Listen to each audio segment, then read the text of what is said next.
Patjetër që jemi të kënaqur, 2 ndeshje 2 fitore, nuk është se si kishim menduar apo ndërruar. Ne gjithmonë futemi për të fituar ndeshjet, po sesi erdhi kjo e dyta, jam shumë i lumtur sepse luanim me kundërshtar shumë fort. Pra Ukraina është në nivel shumë i lartë. Do të them që është rangu Gjermanisë dhe rangu këtyre ekipeve që janë në nivel shumë goxha më mirë se ne.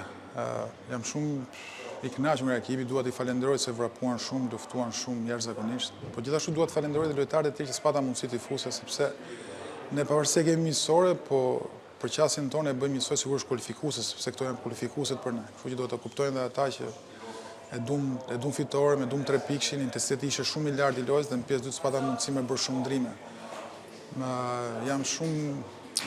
Jam shumë i lumtur sepse kur e shef që ekipi lufton, sakrifikon dhe kanë shumë qëllim për ta mbrojtur atë rezultat, atëherë edhe ne ndihemi mirë. Na vun vështirësi goxha ekipi Ukrainës, sidomos pjesën e dytë, bën 3-4 ndrime, ishim më të freskët se ne, fiziku atyre ishte jashtëzakonisht shumë i madh. Ju e bëm një përqasje shumë të mirë, dhe do të vazhdojmë kështu sepse jemi rritur goxha në çdo aspekt.